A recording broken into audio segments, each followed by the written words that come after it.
Social Changes. Chapter 4. Equal Opportunities. Equal opportunities works on the shop floor and in offices. Sex is no longer the limiting factor it once was. All vacancies must be open to all if the education and previous training fits the job description. Mothers are given the opportunity to return to work within a certain period. The job is kept open and payment made during time off. The closed period for the child, considered by psychologists to be that time before full-time education, is now farmed out to child care agencies and kindergarten. This reduces the child-mother bonding period, home socialization, and the first stages of language, intimacy and closeness. The part parents play in this century is one of sharing, so that each can focus on their own work and interests. Young children are organized to fit in. There is a general feeling that this variety and flexibility is helpful to the child, giving a more rounded view of life. Common sense, however, tells us that this is not so. Children need security, a sense of belonging and routine, and the longer this can be offered, the better. Learning experiences are improved and internalized by self-discovery, repetition, rote, thereafter cements the event or occasion. Homosexuality. In the past, it was thought that because women had a strong attachment to children, through maternal instincts, boys who had too much female involvement, contact, would develop homosexual instincts. This is not so. A person's sexuality is driven by desire, which is a mental process, and where the person develops that desire is their environment.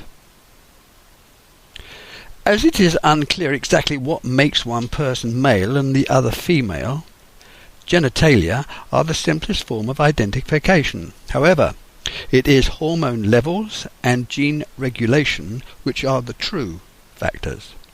Environment allows opportunity, encouragement, and acceptance.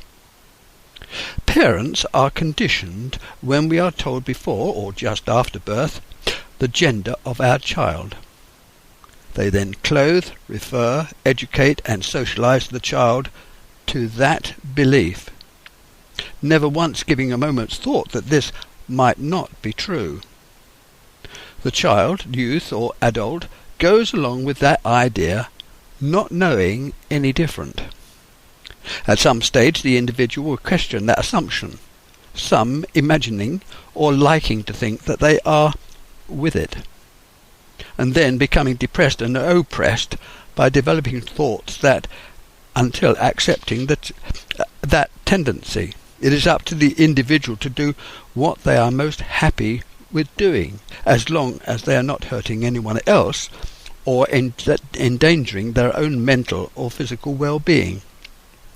Gradually, by personal acceptance of their libido, the person becomes more comfortable. Now, whether straight or gay, we all have to do that in life. Maintaining rules. Don't expect others to take over your job and put right your deficiencies. Thankfully, we have the means to find out about most things easily and simply. Never compare your child detrimentally to another.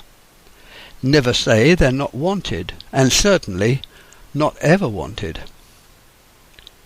Don't be violent, shout, or deny them food, but give them space, a kindly word, and the company of others.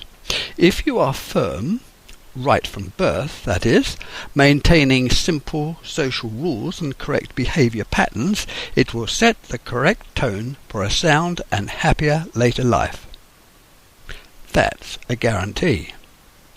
The first set of rules are laid down as early as possible in the baby's life, in the close period.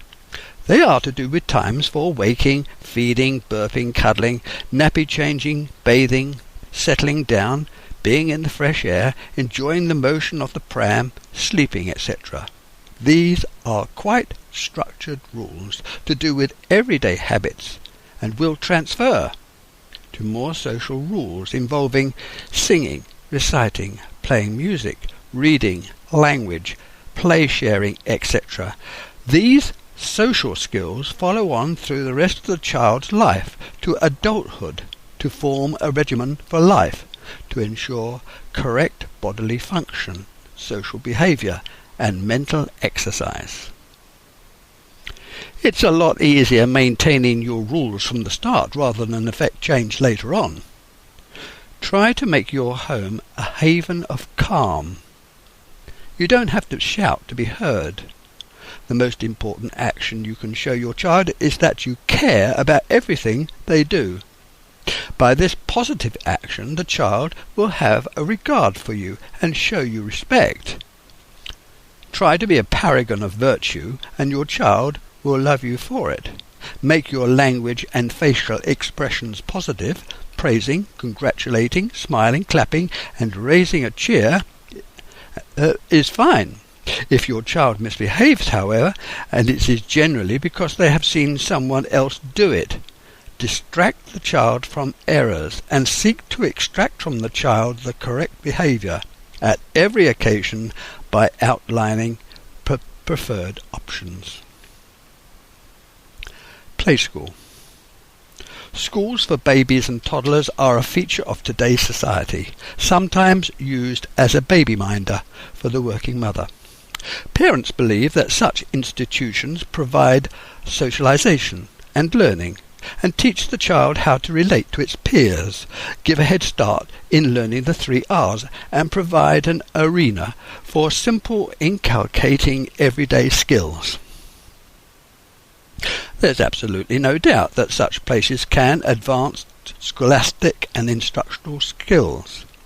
Children, after all, are competitive. They can be aggressive and frequently unkind. However, closely guarded, superintended and controlled, these human characteristics are exhibited daily and do affect others. It's not always evident that these characteristics are exhibited or have adverse effects. That they do is well known and not obvious to the parent until much later, usually when it's too late. Psychomotor responses. A mother's maternal function in pregnancy is an important director of early fetal brain development. This is an important period of brain development of the offspring. The adage, "you are what you eat," is a significant factor in healthy living, and this is even more important when pregnant. A good, healthy mixed diet is essential if a fetus is to have the best start in life. There are a number of studies that have shown that a mother's thyroid function during early gestation is connected to impaired fetal brain development. Make sure your baby gets the best treatment from you. A child's growth pattern. Number 1. What a caring parent wants is a child born physically and mentally well, appearing and functioning normal at birth, according to prescribed norms, and this includes suckling, movement and crying.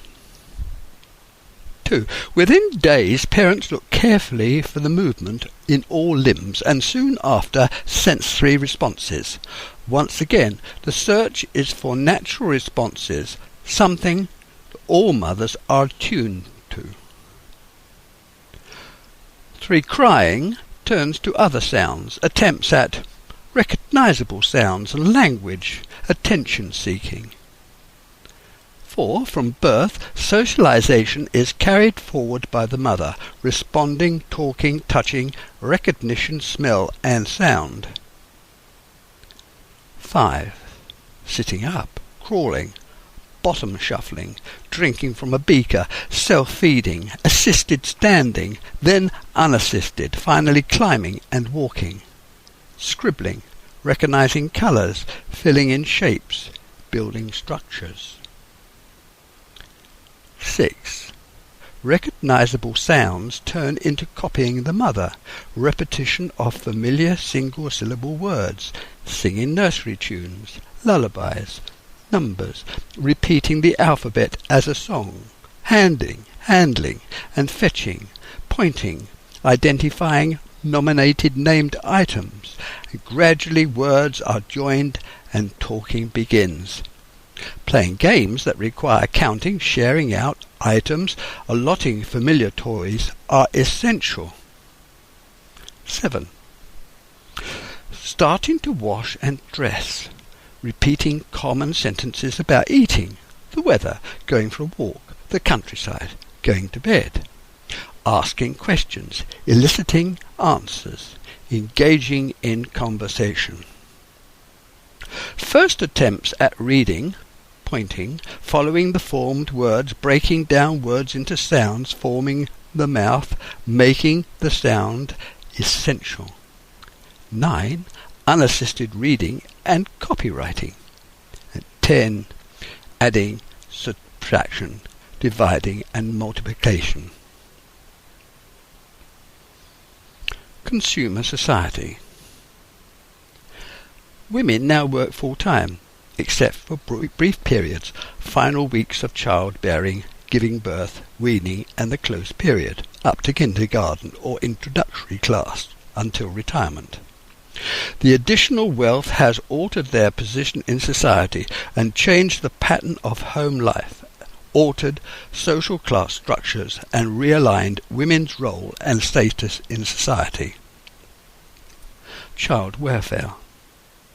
If a couple or single person decides to have a baby and cannot afford to look after it, they are being irresponsible. Welfare payments should not be offered to any person who declares they want, desire, need, or deserve a child. They don't. Society should only allot facilities to those parents who have demonstrated they are settled, mature, or will have the necessary finance to maintain a child. Any person who gives birth to a child who cannot be maintained should have their parents fined or a charge placed on their property sufficient to pay for maintenance.